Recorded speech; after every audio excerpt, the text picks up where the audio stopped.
last class we had studied about the classification of land use pattern and also agriculture meaning, importance and types of agriculture. So now next is crop season and cropping pattern. So here crop season and cropping pattern. Crop season, the proportion of area under different crops at a particular period of time is called crop season. So here you might be knowing, understood, those who have fields, farms and all, in particular season, in particular crops only are grown. Why? Because the climatic conditions they change season wise. So depending on that season, depending on that climate, that weather only what happens, such that type of plants, that type of agriculture system is done. So that is only known as crop season. So in India there are three cropping seasons: the Kharif, the Rabi and Jade crop season. So here in India there are three cropping seasons. One is Kharif, another is Rabi and last one is the Jade crop season. See, first one, the Kharif crop season. The crops grown during the rainy season are called Kharif crops. The sowing takes place in June-July when the southwest monsoon starts and the crops are harvested in September, October. Rice, jawar, ragi, cotton, groundnuts, tobacco, etc. are the main Kharif crops. So see, this Kharif season, it starts in the rainy season. When the southwest monsoon start, at that time they start, especially in the month of June and July, and they almost end by September. And they almost end by means harvested in September and October. So the crops which are sown in the rainy season and harvested at the end of the rainy season, that is in September and October, such crops are known as Kharif crops. So here rice, jawar, ragi, cotton, groundnuts, tobacco, etc. So these all are Kharif crops. Next is the Rabi crop season.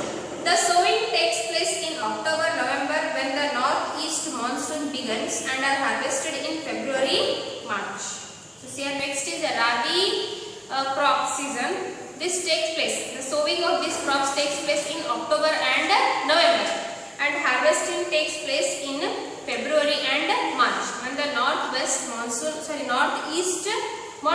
season starts at that time.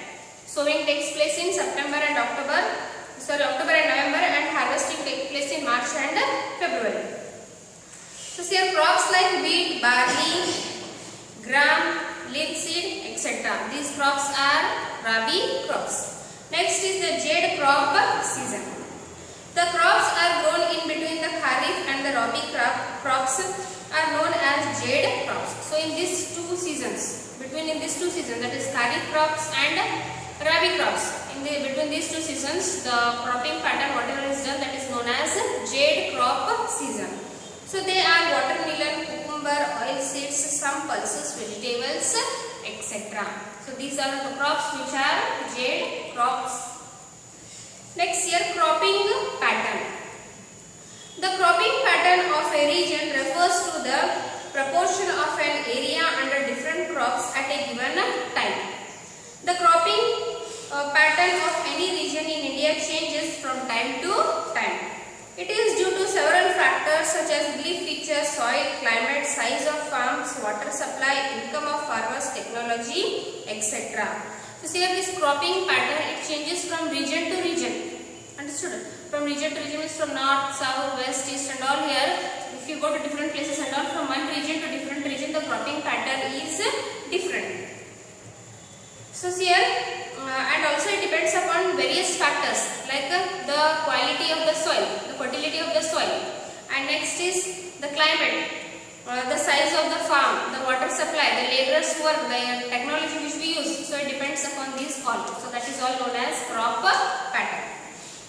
Next, see major crops of India, that is dropped from your syllabus. Major crops of India that is dropped from a syllabus. Now come to page number 135. Role of horticulture and floriculture.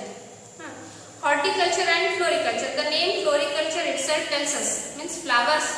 Here the agriculture of flower is done, so it is known as floriculture. horticulture. Horticulture means everything, vegetables, fruits and flowers, medicinal plants and all, that is known as horticulture.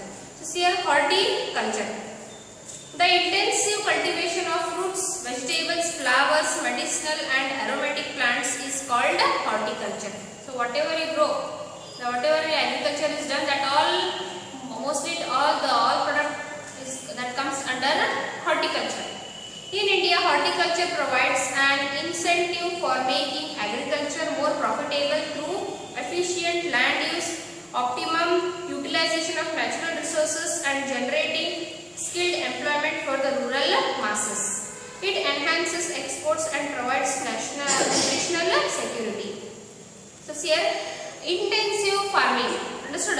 Intensive farming of fruits, vegetables, flowers, medicinal plants and all, that all comes under horticulture. So by this method of horticulture, what happens? The nutritional value of the vegetables, it increases to protect the nutrition of the vegetables, to enhance the product, to enhance the productivity, agriculture productivity, and also the utilization of natural resources. If the fertility of the soil is less, to know what all should be added to that soil so that the fertility increases. This all comes under horticulture. Simply not doing agriculture, but everything knowing scientifically and then doing agriculture, that only is known as horticulture. India, with its wide variety of climate and soil, has good potential for growing a variety of horticultural crops. So here India, almost you know about the climate of India, the physiography of India and all. Based on that, here India, it has good soil, and so fertile soil is available in India, where agriculture can be done properly and the more productivity can be increased. Now India has emerged as an important producer of horticultural crops. It is the second largest producer of fruits and vegetables in the world next to China. So here in horticulture, India is improving and developing. So India, next to China, India is the second country in producing of vegetables and fruits. Its share in the global production of fruits is 11% and that of vegetables is 7%. So here totally the global production, if the global production is 100, in that the percentage of India in production of fruits is 11%, and in production of vegetables India's percentage is 7. So here India produces a large quantity of fruits and vegetables.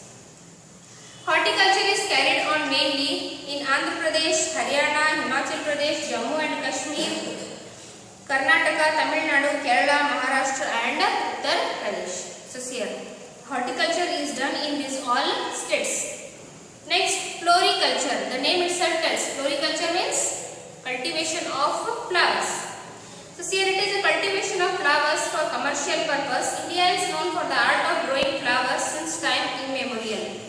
It plays a significant role in Indian agriculture. It has the potential of generating income and providing employment opportunities for farmers, especially women, and add to the export of the country. So here the same, again the aims of horticulture and floriculture are same. Providing employment opportunity, enhancing the product, producing a lot of quantity so that there will be more trade. Understood? So that it will be economically helpful to our country. So here it plays very important role, this floriculture in Indian agriculture. So see, India's agro-climatic conditions are very suitable for the cultivation of variety of flowers. Agro-climatic means the climate which is suitable for agriculture. Understood? So in such climatic conditions, what happened? Variety of flowers can be grown in India. So India is known for growing traditional flowers such as jasmine, marigold, rose, crossandra and aster. Cut flowers include orchids, gladiolus, carnation, anthurium and lilies. So see, these are the flowers which are almost grown in India, and it has become a kind of business. Understood? You might have seen in some farmers, they grow only flowers. Why? To earn more profit, to get economical benefit. See, floriculture is mainly developed in Tamil Nadu, Karnataka, Andhra Pradesh, Maharashtra, Punjab Punjab, Haryana and West Bengal. So these are the states where floriculture is mainly practiced. So here, do you know the term horticulture is derived from the Latin word hortus, meaning garden, and colere, meaning to cultivate. The progress of the horticultural field is called golden revolution. Understood? So the progress in horticulture, that only is known as golden revolution. Next, see, write down the fill in the blanks. The first one, see, the land which is not used for cultivation is called fallow land. The answer is fallow land. Next, second one, the system of farming involving both crops and livestock is known as mixed farming. Second one is mixed farming. Next, third one, the crops grown in between the Kharif and Rabi season are called jade crops. Third one is jade crops. Next, fourth one, the largest rice producing state in India is West Bengal. Fourth one is West Bengal. Next, the question answers, what is meant by land use pattern? So here first one answer is page number 128. Meaning is there, no? The distribution of land for different uses such as forestry, cultivation, pastures, etc. is called land use or land utilization. So that is first answer. Second one is what is plantation farming? Give examples. Page number 130. Page number 130. The fifth one is there, see, plantation farming. That fully you have to write. Plantation farming refers to the cultivation of single crop on large estates for the market. It requires more labor and capital. Tea, coffee, rubber and coconut are the important plantation crops of India. Next, third one, distinguish between the Kharif and the Rabi crop season. So, you write by yourself that. Distinguishing. Understood? This the seasons where it grows. The crops which all grows. Understood? And these Kharif crops, they southwest monsoons. In southwest monsoons, this cropping is done. And Rabi crops, it is done in northeast monsoons. This way you should differentiate. Next, fourth and fifth, they are not for a syllabus. They are been dropped, so don't write that. Next, sixth one, explain the role of horticulture in India. See here, horticulture in India, page number 135. Horticulture heading is there now. That full para is after. The intensive cultivation of fruits, from there up till nutritional security. Up till nutritional security, till there you have to write that whole paragraph. So here geography has finished and a part 1 syllabus has been finished. So from tomorrow onwards, that is when your school will start, we shall start with second part. Thank you, students.